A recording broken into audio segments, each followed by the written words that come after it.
Bismillahirrahmanirrahim.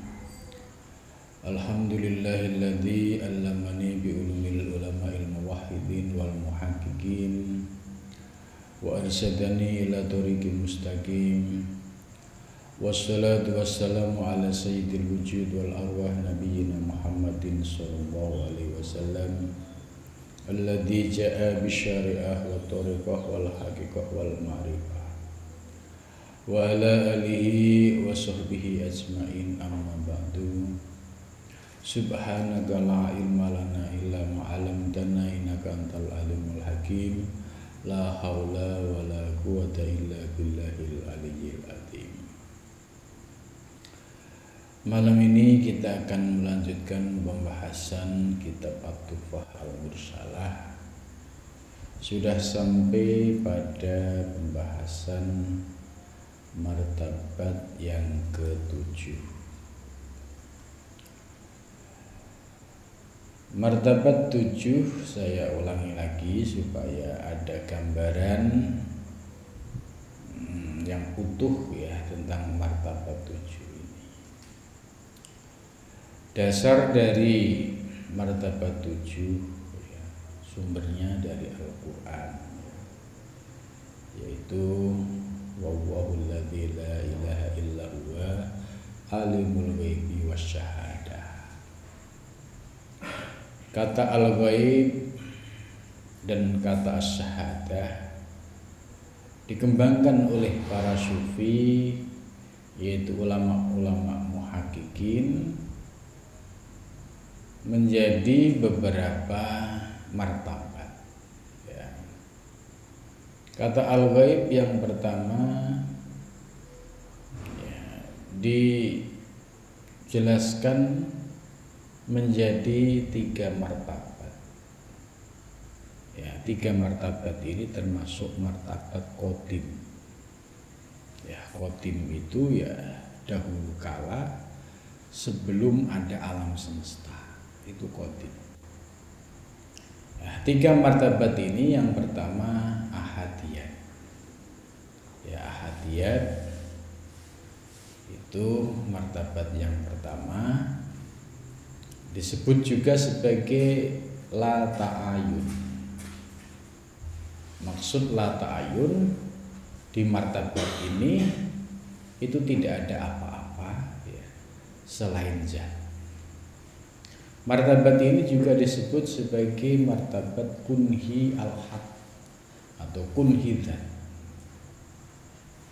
Nah, namun demikian pada martabat ini ada batasan yang harus dipahami oleh para salik, yaitu tidak boleh membahas tentang zat Allah secara ya lebih mendalam. Dasarnya adalah hadis Nabi, tafakkaru fi khalqillah wala tafakkaru fi dzatillah. Jadi yang boleh untuk dibahas, boleh untuk dikaji, yaitu ciptaan Allah.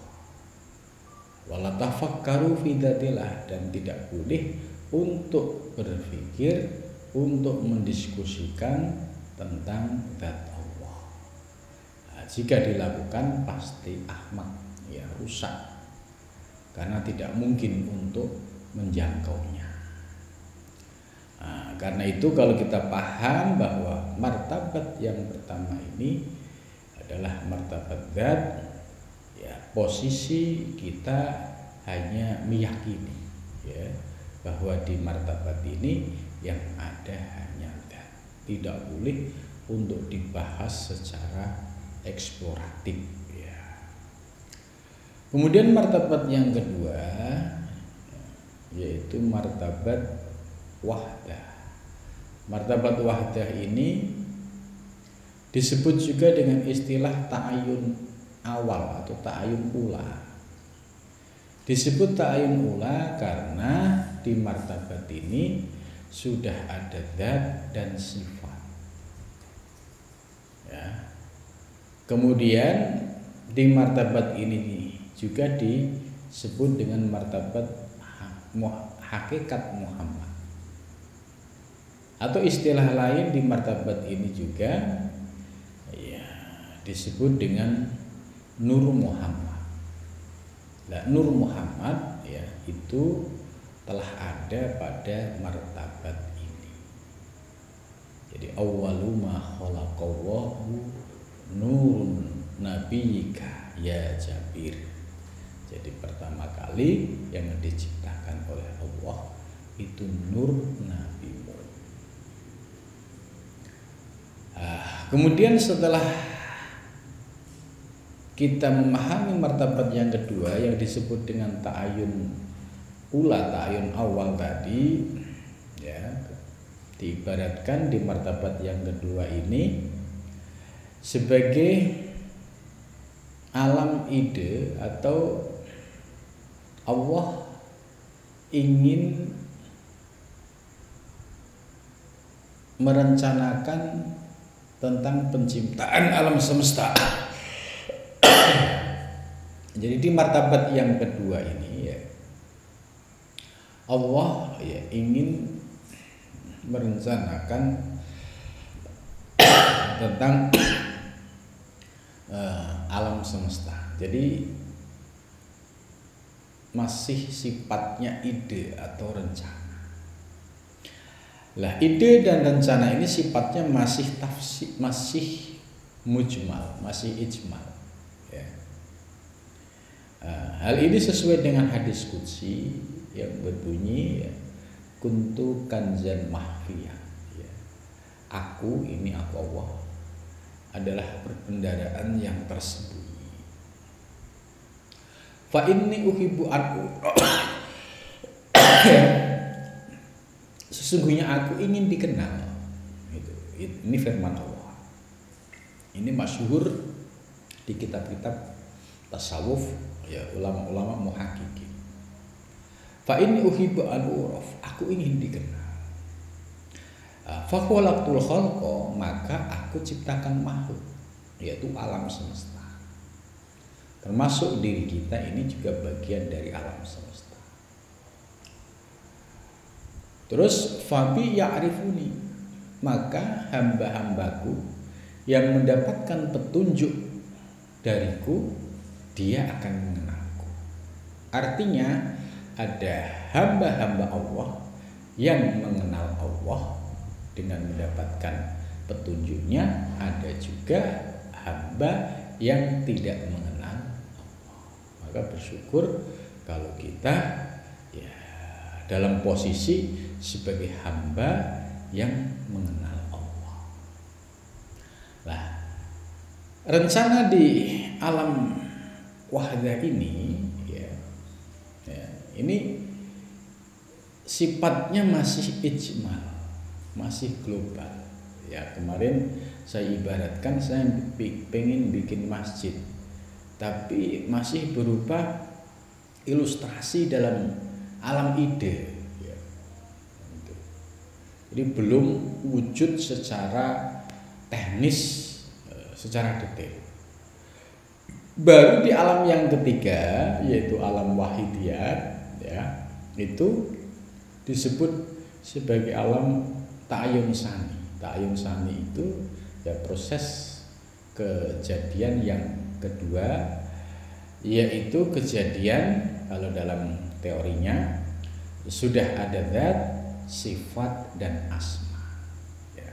Ibarat rencana yang di alam kedua, di alam ketiga ini sudah berproses menjadi rencana yang sudah matang, rencana yang sudah finish. Ya, ibarat bikin bangunan itu sudah ada konstruksinya, sudah ada ornamennya, sudah sampai finishingnya. Nah, di alam yang ketiga ini Allah telah memiliki grand design, ya, ingin menciptakan alam semesta, ya, tapi grand design ini sudah final.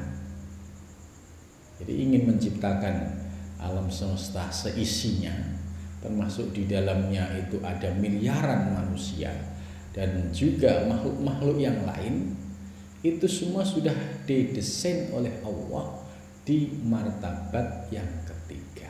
Maka martabat yang ketiga ini disebut yaitu Lauhil Mahfud. Nah, Lauhil Mahfud ini sifatnya qadim azali karena alam semesta belum ada. Maka ketiga martabat ini disebut sebagai alam qadim. Ya, itu.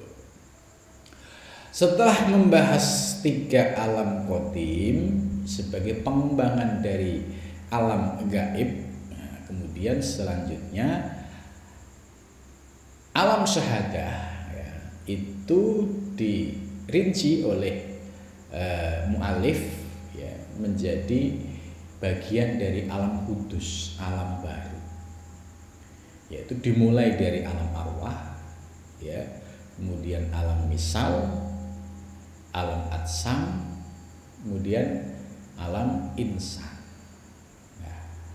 Alam arwah ya, ini yang mulai tajalli yang pertama. Ini di alam kudus. Alam arwah itu ya alam ya diciptakannya ruh. Dan sebagai sayyidur ruh adalah Kanjeng Nabi besar Muhammad sallallahu alaihi wasallam. Ya, anak abul arwah. Ini sabda Nabi, aku bapak segala ruh. Artinya ruh kita itu semua menginduk kepada Nabi besar Muhammad sallallahu alaihi wasallam. Nah, kemudian ya ruh Nabi ini juga terjadi proses estafet ya. Ya, Nabi ya, sudah 14 tahun, 14 abad ya, meninggalkan kita, meninggalkan dunia. Tapi estafet ruhaniyah itu terus berjalan, yaitu melalui orang-orang yang dicintai oleh Allah atau orang-orang yang diangkat menjadi kekasih Allah. Maka para kekasih-kekasih Allah inilah ya selalu ada pada zamannya gitu. Dan orang-orang yang diangkat martabatnya oleh Allah ya pasti secara rohani adalah orang-orang yang memiliki kedudukan di wilayah rohani lah. Termasuk roh kita ini menginduk ya mengikuti kepada ruh-ruh ya orang-orang yang dicintai oleh Allah itu. Maka ciri-cirinya kalau ruh kita itu memiliki chemistry atau memiliki frekuensi dengan orang yang dicintai oleh Allah, kita mulai senang dengan ilmu yang diajarkan. Itu contoh ilmu martabat 7. Ini yang ngajarin kitab ini itu ya hampir dipastikan adalah orang-orang yang leveling secara rohani, orang-orang yang dicintai oleh Allah. Ya kita bisa melihat ya Syekh Abdul Rauf Asingkili, Syekh Muhyi Pamijahan, ya kemudian Syekh Burhanuddin Ulakan, Syekh Abdul Malik Trengganu, Syekh Nafis Al-Banjari, ya Syekh Yusuf Al-Makassari. Itu semua orang-orang yang memiliki martabat yang mulia di sisi Allah. Ya termasuk ya orang-orang yang mengajarkan martabat 7 ini ya adalah orang-orang yang memiliki kedudukan secara rohani di sisi Allah Subhanahu wa taala. Maka indikator yang sederhana, kita mulai tertarik hati kita, seneng ngaji gitu. Sebab kalau nggak ada seneng itu sulit untuk masuk ke tahap berikutnya. Pertama seneng, oh dengerin ilmunya seneng, oh kok cocok, oh kok kemudian enak diamalkan. Oh ternyata ilmu ini penting sekali ya, memberikan pencerahan supaya perjalanan hidup kita itu tahu kita mau kemana dan dari mana gitu. Setelah kita membahas alam arwah ya, ruh kita sudah diciptakan oleh Allah dan ruh kita ya sudah dihitab oleh Allah dengan ayat alastu birabbikum, bukankah aku ini Tuhanmu? Ya. Qalu, semua ruh menjawab, bala syahidna. Ya, kami telah menyaksikan. Artinya ruh kita sudah mengenal Allah, sudah ma'rifat kepada Allah. Kemudian yang berikutnya alam misal. Alam misal ini alam metafisik, tapi sudah mulai ada bentuk dan rupanya. Ya, seperti kayak kehidupan di alam misal yang kita rasakan. Ya. Proses kejadian kita mulai dari sulalah mintin, ya, saripati tanah, kemudian menjadi sperma, spermanya berproses, ya, menjadi zigot berproses lagi, menjadi alaqah, alaqah berproses menjadi mudghah. Terus setelah itu baru wa nufika fihi ruh yang sudah diciptakan lebih dahulu, dan setiap ruh ini sudah membawa catatan kehidupan yang sudah ditetapkan di Lauhil Mahfuz di zaman azali. Maka ruh yang masuk ke setiap janin itu sudah membawa catatan masing-masing. Apakah dia nanti hidupnya bahagia atau tidak? Apakah nanti dia rezekinya pas-pasan lancar atau dia penuh dengan keberkahan? Ya. Apakah nanti ajalnya di mana? Kemudian dia akan nikah dengan siapa, ya, itu semuanya sudah by design ditetapkan oleh Allah Subhanahu wa taala pada zaman azali. Nah, dasarnya ayat, ya, wallahu khalaqakum wa ma ta'malun. Allah telah menciptakan, artinya desain tentang dirimu itu sudah finish di Lauhil Mahfuz. Jadi kita hidup ini sudah membawa paket catatan kehidupan yang desainnya itu sudah ada di Lauhil Mahfuz. Itu maka hidup kita ini ya tidak bisa lepas dari kudrah iradah Allah Subhanahu wa taala. Kemudian di alam misal tadi, ya, kalau kita boleh melihat ke dalam diri kita, ya, proses di alam rahim ini kan proses yang kalau dilihat ini kan proses metafisik, ya. Tapi kita sama sekali tidak merasakan, ya, sumpek dan sebagainya karena dimensinya beda. Proses selama 9 bulan di rahim seorang ibu, kemudian tahap berikutnya kita, ya, lahir di dunia, ya. Kemudian jasad kita sudah terwujud, ya, jasad kita sudah ada. Maka di fase ini disebut alam ajsam, artinya alam yang sudah ada fisiknya, bukan metafisik. Alam yang kasat mata, rupanya jelas, bentuknya jelas, gitu. Lah, di alam ajsam inilah, ya, kita akan mengarungi, ya, bahtera kehidupan. Nah, semua yang terjadi di alam ajsam ini, ya, itu tidak bisa lepas dari skenario yang ada di Lauhil Mahfuz. Itu apapun bentuknya. Karena itu kita harus meyakini soal ini. Maka di dalam rukun iman kita ada qada dan qadar. Qada itu ketetapan pada zaman azali yang ada di Lauhil Mahfuz, itu qada. Qadar kejadian yang terjadi yang tidak lepas dari apa yang telah ditetapkan pada zaman azali. Jadi qadar itu pelaksanaannya. Qada itu keputusan yang ditetapkan pada zaman azali. Maka apabila kita sudah yakin dengan qada dan qadar, ya, bahwa semua sudah by design oleh Allah, ya kita sebagai hamba ya hanya bisa menerima tentang catatan perjalanan hidup kita. Ya. Di alam atsam inilah ya sebagai alam di mana ya manusia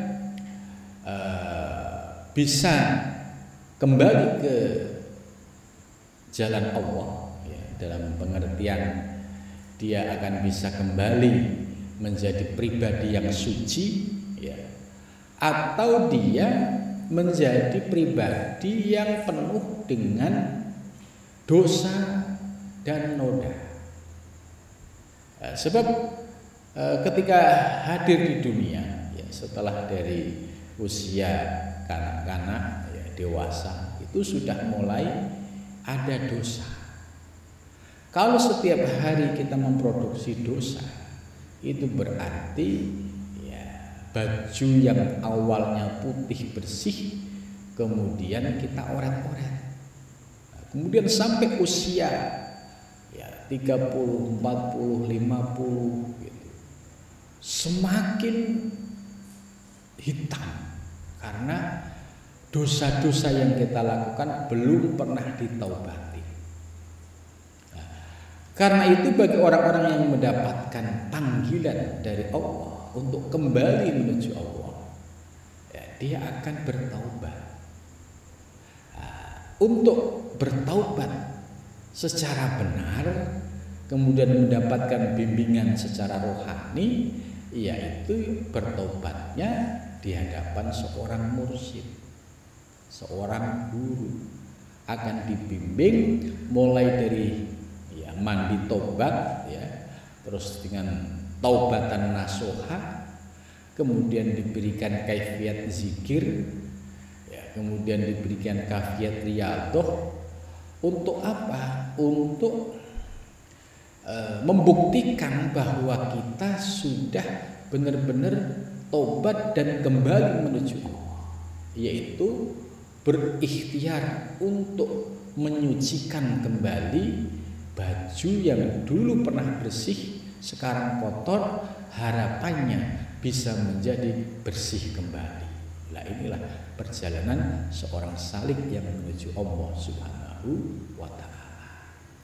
Maka ketika di salik ini memiliki kesadaran untuk menuju Allah ya, dengan didasari taubat ya, kemudian istiqomah zikir, istiqomah ibadah, kemudian semakin memiliki kesadaran untuk meningkatkan kualitas ketakwaan, semakin meninggalkan kemaksiatan. Ini sebagai sebuah ikhtiar ya, untuk proses kembali kepada jati diri, yaitu menjadi pribadi yang fitrah, yang suci. Sebab ya ada dua kemungkinan ya, seseorang itu mati dalam keadaan mengekali dosa atau mati dalam keadaan dosanya diampuni. Ya, naudzubillah min dzalik, kalau ada orang yang mati dalam posisi mengekali dosa, dia belum pernah bertaubat dan bahkan ya dia tidak ada kesadaran untuk bertaubat. Ini naudzubillah min dzalik, dan ini ada. Mudah-mudahan kita termasuk yang kedua, yaitu kita mati dalam keadaan sudah bertaubat, sudah benar-benar menyesali ya, apa yang pernah kita lakukan, kemudian kita terus memperbaiki diri untuk menuju Allah Subhanahu wa ta'ala. Kalau kita sudah melangkah menuju Allah, Allah akan merespon dengan memberikan limpahan rahmatnya. Maka orang-orang yang menuju Allah inilah yang nantinya ya sesuai dengan firman Allah yang akan diberikan anugerah perjumpaan dengan Allah Subhanahu wa ta'ala.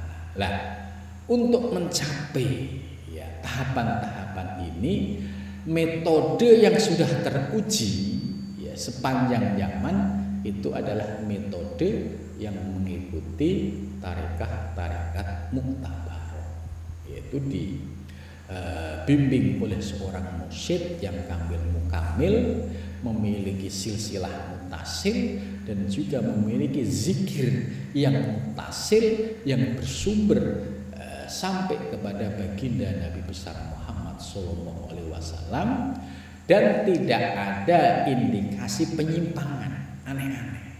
Semua tertib di dalam melaksanakan syariatnya, hakikatnya, tarikatnya, dan ma'rifahnya. Nah, inilah ya idaman ya perjalanan seorang salik yang menuju Allah Subhanahu wa taala. Sebab di dalam Al-Qur'an yang dipanggil oleh Allah untuk kembali ya, kembali menghadap Allah, itu orang yang sudah sampai pada tahapan nafsu mutmainnah. Yang lawamah ya, ini tidak dipanggil. Yang amarah tidak dipanggil. Maka tugas kita sebagai seorang salik ya menundukkan amarah dan nafsu lawamah. Dengan apa? Ya riyadhah mujahadah, dengan puasa, dengan zikir. Ya, dengan riyadhah mujahadah, puasa dan zikir ini targetnya adalah nafsu amarah dan lawamah dapat dikendalikan, sehingga muncullah akhlakul karimah. Setelah dapat ditundukkan, sampailah kita pada nafsu sawiyah dan nafsu mutmainnah. Nafsu mutmainnah inilah nafsu yang dipanggil oleh Allah untuk kembali menghadap Allah Subhanahu wa taala ya. Sebagaimana firman-Nya, ya ayyatuhan nafsul mutmainnah, wahai ya jiwa-jiwa mutmainnah, irji'i ila rabbiki radiyatan mardiyah, kembalilah kepada Tuhanmu ya dalam keadaan mendapatkan ridho dan diridhoi. Nah, ini orang-orang atau salik yang telah mencapai tahapan nafsu mutmainnah itu. Ya. Kemudian selanjutnya dalam martabat yang ketujuh ya, yang keenam adalah martabat atsam, tadi sudah kita jelaskan. Martabat yang ketujuh wal martabatu as-sabiatu, dan bermula martabat yang ketujuh al-jami', yang mengumpulkan. Jadi martabat yang ketujuh ini martabat yang mengumpulkan semua li jami'il maratibi, bagi semua martabat al-madhkurati yang disebut di atas, al-jasmaniyati yang bersifat jasmani, yaitu di alam atsam. Ya, kita ini nyata di alam atsam. Ya, unsur zat kita itu ya tidak lepas dari empat: air, api, angin, tanah. Nah, ketika ruh sudah keluar dari jasad kita, ya, otomatis ya kita sudah tidak punya daya upaya apa-apa. Telinga nggak bisa mendengar, mata tidak bisa melihat. Maka ketika ruh sudah keluar dari jasmani ini, ya jasad kita dikembalikan kepada unsur asal, kembali kepada tanah. Nah, kemudian jasad nafsani ini yang akan melanjutkan proses kehidupan yang berikutnya. Itu. Wan nuroniyati, dan yang sifatnya nuroniyah. Nuroniyah itu cahaya, yaitu ruh ya. Kemudian wal wahdah, dan wahdah, wa ahadiyah, dan ahadiyah. Wahia tajalli akhir, dan ini sebagai tajalli akhir, yaitu kenyataan yang akhir. Wal ilbas, dan al akhir, yaitu sebagai pakaian ya yang akhir atau rupa yang akhir.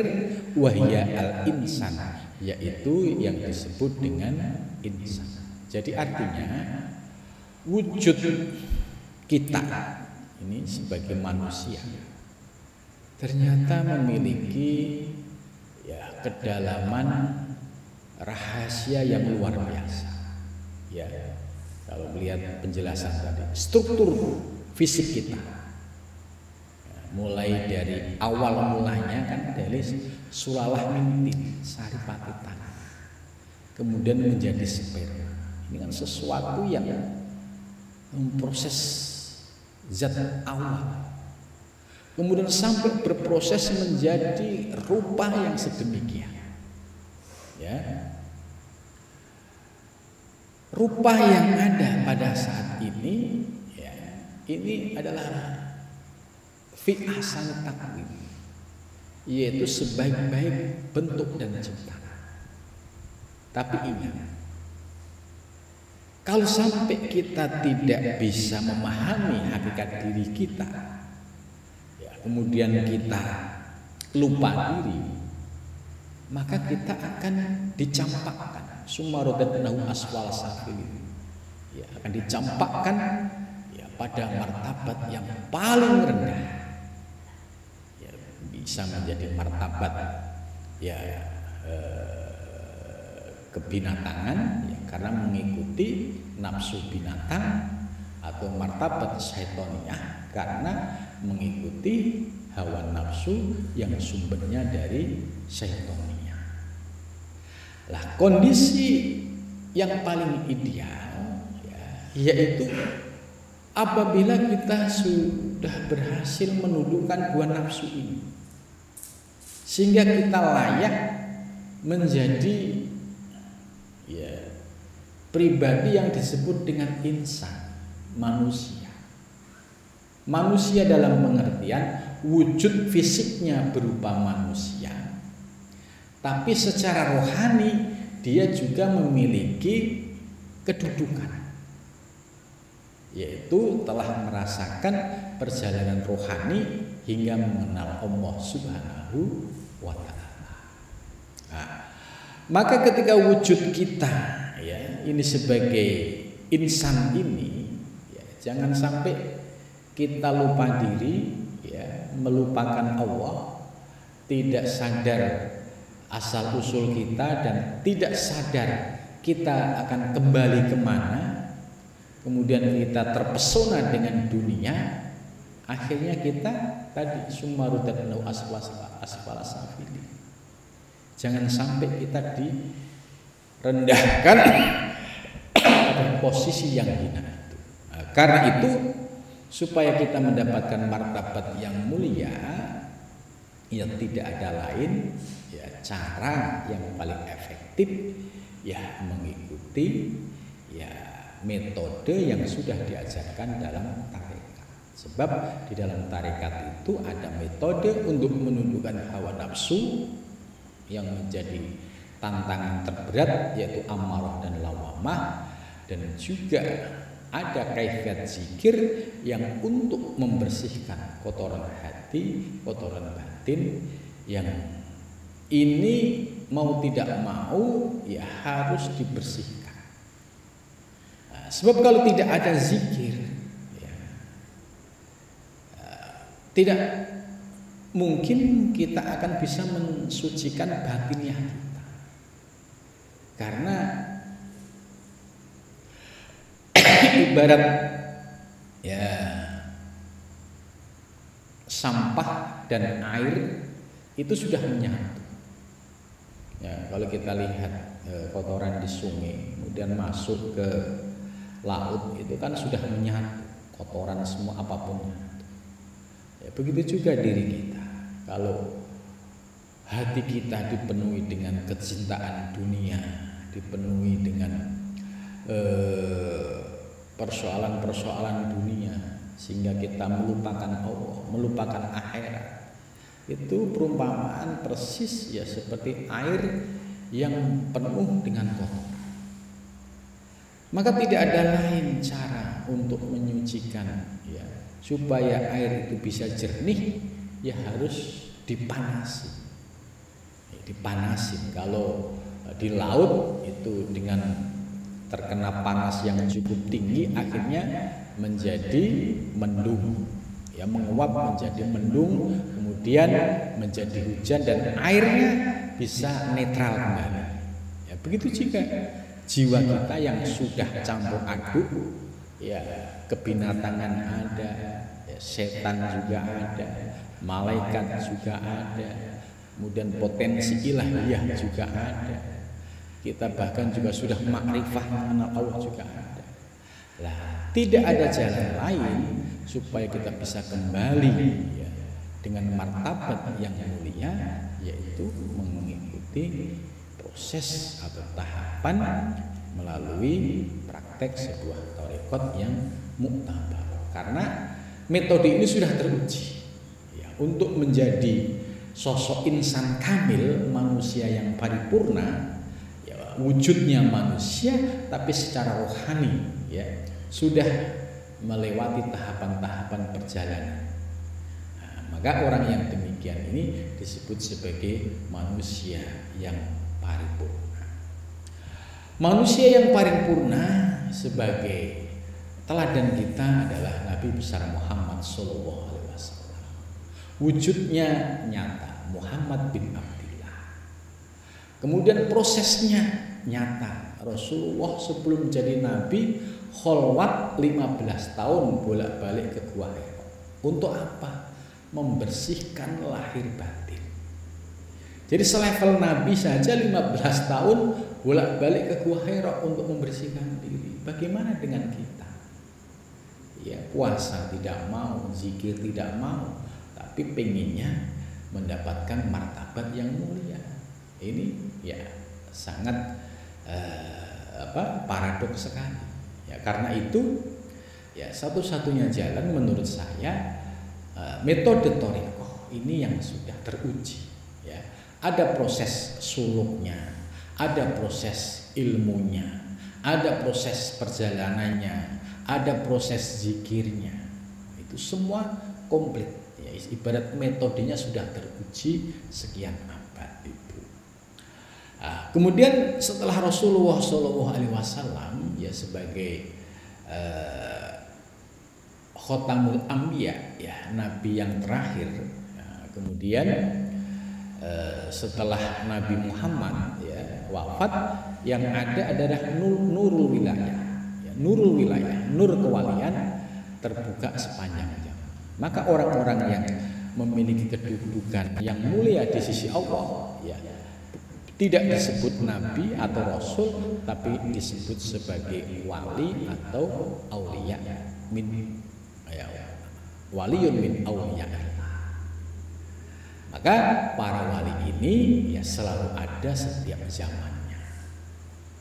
Maka bersyukur ya kalau kita bisa bersuhbah atau memiliki mahabbah ya terhadap orang-orang yang dicintai oleh Allah Subhanahu wa taala.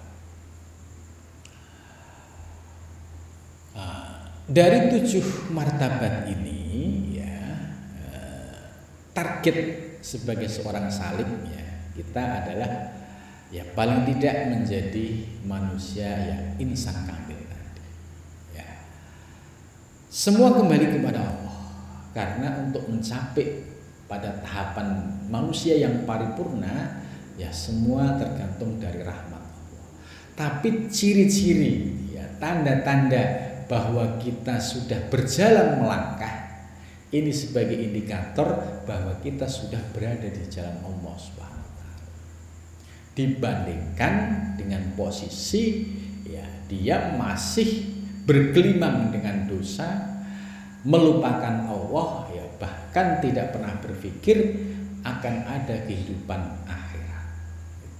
Maka dengan mengkaji kitab-kitab tasawuf ya, kitab-kitab hakikat seperti ini bisa melembutkan hati kita ya untuk terus berikhtiar menjadi pribadi yang baik, yaitu menjadi pribadi yang kualitasnya ya insan kamil. Ini sebagai mimpi atau keinginan atau himmah seorang salik yang berjalan menuju Allah Subhanahu wa taala. Fahadhihi syab'u maratib. Ya, ini penjelasan akhir. Ini ada 7 martabat.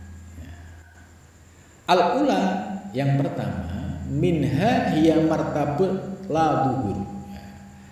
Yang pertama disebut martabat la duhur atau la ta'ayun, yaitu ahadiyah.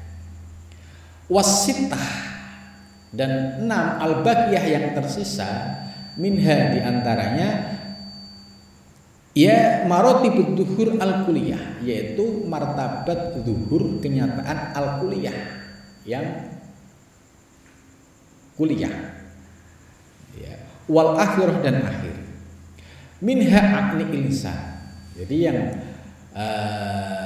komplit ya, yang komplit itu adalah insan. Insan ini wujud tajalli atau duhur yang meliputi 6 martabat. Itu artinya aspek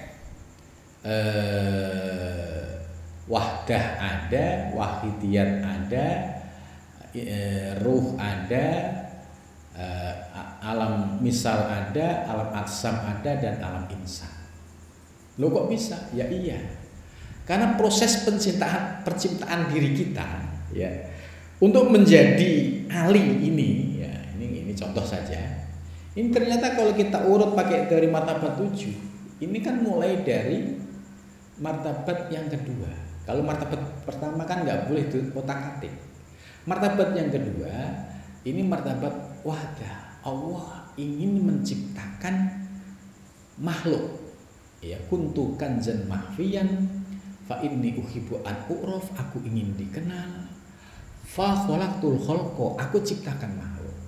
Fa bi ya'rifuni. Tapi di alam yang kedua ini masih sifatnya ide.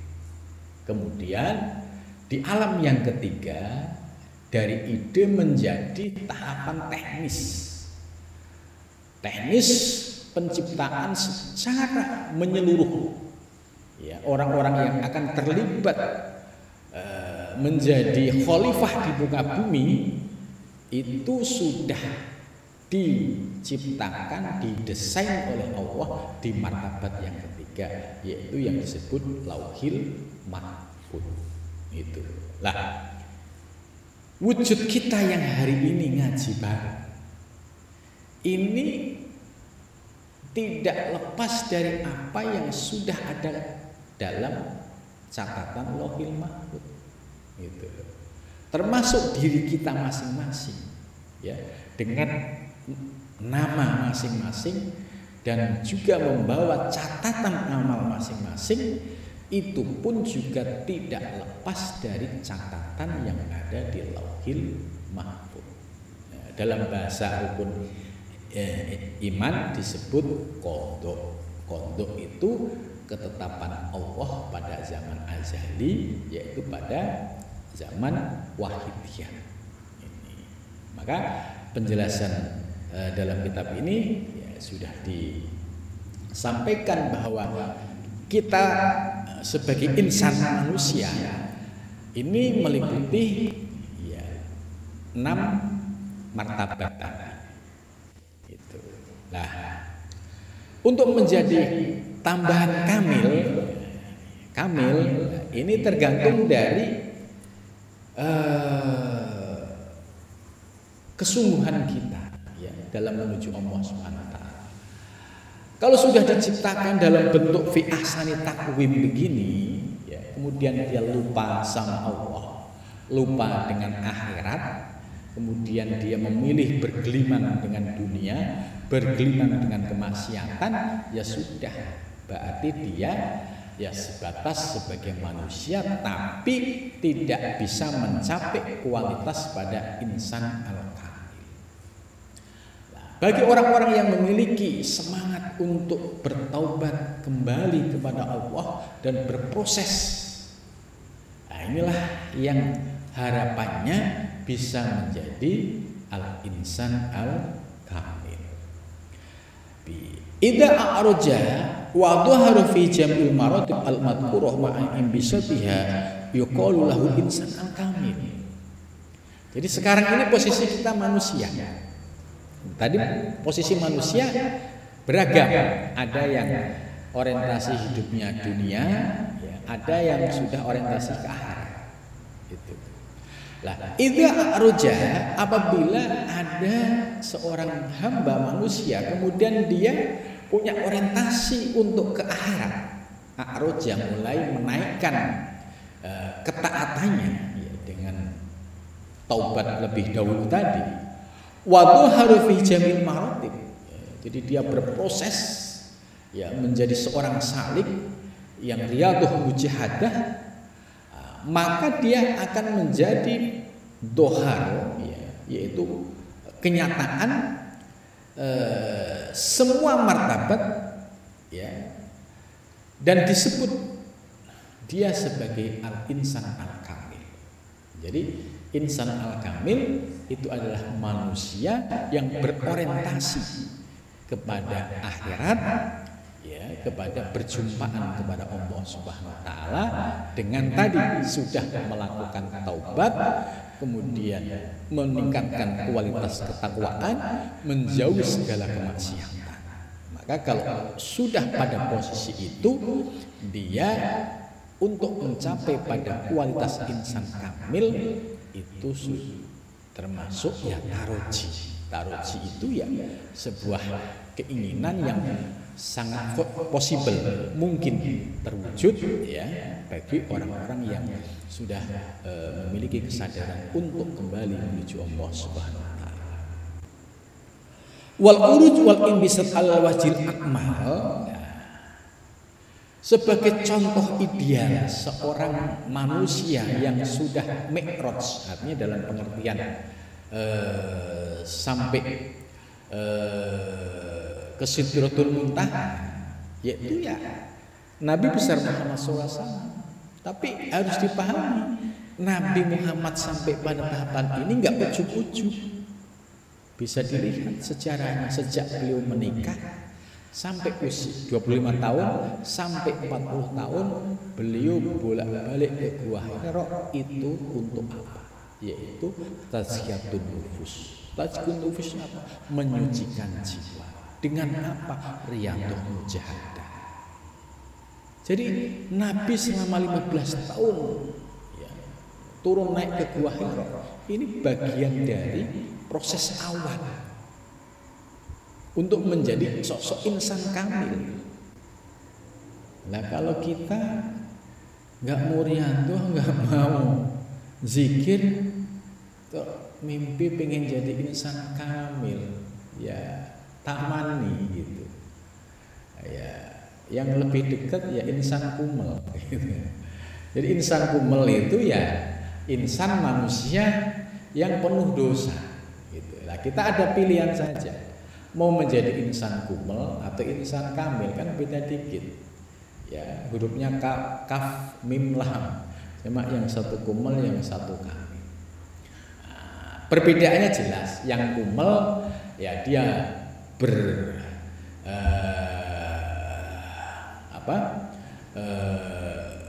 hidup dengan penuh dosa, ya, orientasinya orientasi duniawi, sedangkan insan kamil ini adalah orang yang orientasinya sudah ke akhirat dan sudah menuju perjumpaan Allah Subhanahu wa taala. Jadi sosok teladan sebagai manusia yang akmal, yang paripurna, kana fi nabiyina sallallahu alaihi wasallam, yaitu ada pada Nabi kita Muhammad sallallahu alaihi wasallam. Jadi perjalanan seorang salik itu yang mengikuti perjalanan Nabi. Itu. Tujuannya apa? Ya wusul ilallah. Tujuannya apa? Ya mudah-mudahan menjadi insan kamil. Kalau sudah dalam posisi yang on the track, ya ibadahnya istiqomah, zikirnya istiqomah, ini berarti on the track. Ya, tinggal terus istiqomah sampai titik akhir, sampai titik ya, akhir kehidupan kita. Jangan pernah berhenti menuju Allah Subhanahu wa taala. Walihada kana khatamun nabiyyin. Maka Nabi Muhammad SAW disebut sebagai pungkasan para nabi. Jadi nurun nubuwah, nur kenabian itu tertutup pada Nabi besar Muhammad Sallallahu Alaihi Wasallam. Sedangkan nurul wilayah itu tetap terus berjalan sampai akhir zaman. Ya, walihada dan karena ini karena ada siapa Nabi Muhammad itu khotaman nabiyin sebagai pungkasan para nabi sallallahu alaihi wasallam. Wa inna martabal uluhiyah ya. Insyaallah kita akan lanjutkan pada pengajian besok malam. Terima kasih, mudah-mudahan pengajian malam ini bermanfaat. Wa assalamualaikum warahmatullahi wabarakatuh.